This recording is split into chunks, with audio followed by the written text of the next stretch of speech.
selaput dia. Lama dah aku duduk atas mata ni. Kau nampak dia asyik dekatkan phone tu kan? Tu bukan sebab umur semata-mata. Aku makin tebal. Cahaya nak masuk pun dah tak lalu elok. Sebab tu tulisan kecil jadi kabur. Malam pula lampu semua jadi silau. Kabur tu, Lip, bukan semua berpunca dari luar. Kadang benda ni bermula dari dalam. Selaput putih kat depan mata mak ayah ni rupanya datang perlahan-lahan sampai satu hari dorang dah tak nampak muka anak sendiri.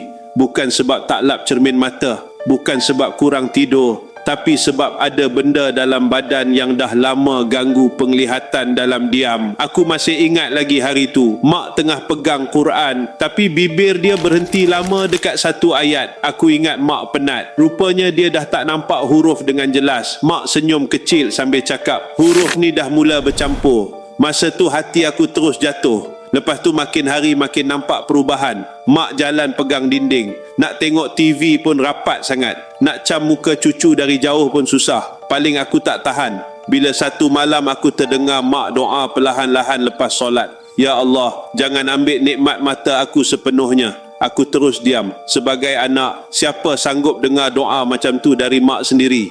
Doktor ada cakap pasal pembedahan, tapi mak takut. Dia kata mak dah tua, takut badan tak kuat. Sejak hari tu aku nekat cari ikhtiar. Aku baca macam-macam. Dan masa tu baru aku faham satu benda.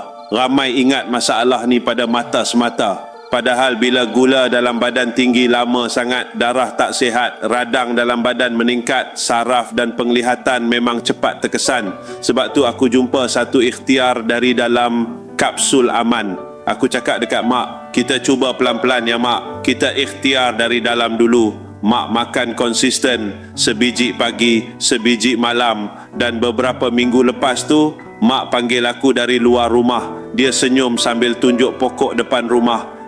Mak nampak urat daun tu dah. Aku terus sebab benda kecil bagi orang lain, tapi besar bagi anak yang hampir hilang senyuman mak sendiri. Sejak tu aku percaya satu benda. Kadang orang tua kita bukan nak mewah pun. Dia cuma nak terus nampak jalan ke surau, nak baca Quran tanpa menangis, nak tengok muka anak cucu selagi masih ada umur. Kalau mak ayah hampa dah mula kabur, jangan tunggu sampai mereka hidup dalam gelap. Ikhtiar awal, tengok beg kuning kat bawah tu. Sementara masih ada masa untuk kita berbakti.